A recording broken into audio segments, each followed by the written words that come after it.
इनकी कोई मतलब जो कराते हैं कोई दलील वगैरह या असल में मसला क्या है? मसला ये है कि हमारे नबी और आपके नबी मोहम्मद सल्लल्लाहु अलैहि वसल्लम ये किसी का कोई इख्तिलाफ नहीं है। तो ये बात हमारे लिए हिज्जत है, कोई किसी का इख्तिलाफ नहीं है। अब कोई भी मसला होगा दीन का तो हमें ये देखना पड़ता है हमारे नबी ने क्या कहा है या नहीं कहा।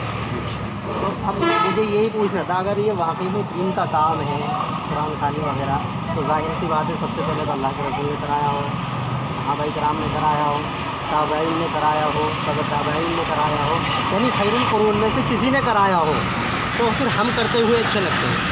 तो मेरा सवाल मुख्तसर सा ये था कि इसकी कोई दलील है ये जो लोग कराते हैं? तो आपसे नहीं कहना कि आप कराते हैं नहीं कराते, जो लोग भी कराते हैं क्या इसकी दलील कुरान से, हदीस से, सहाबा से, ताबईन से, सब मिलती है? बिल्कुल सबूत देंगे, लिख के देंगे, हर बात से तैयार है, मगर आप टाइम बताओ कब दोगे। अब मैं संभल से आया था, आप टाइम निकाल कर तो मेरे पास इसके वक्त टाइम नहीं है। और दूसरी बात ये कि मैं छोटी सी बात बता देता हूँ। जैसे मतलब हमारा मामला है, सहाबाए किराम ने, औलिया किराम, अंबिया किराम ने ये गलत किया था, जैसे लंगर पे फाता खानी कराना या कलाम पाक कराना या कब्र पर कराना या घर में कराना या फैक्ट्री में कराना, क्या वो गलत थे?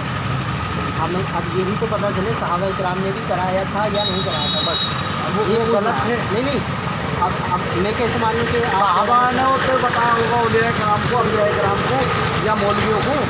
अब मौलवियों को अगर सहाबा ने बताया था तो वो दलील मुझे दे दे ताकि मुझे भी पता चले सहाबा ने बताया।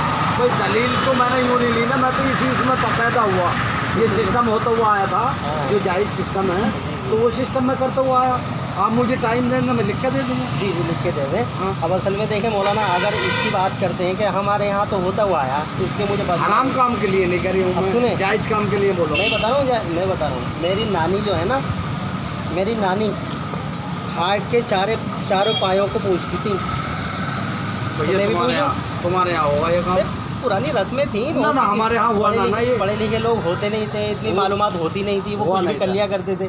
लेकिन आज की जनरेशन में तो अल्हम्दुलिल्लाह पढ़े लिखे लोग हैं।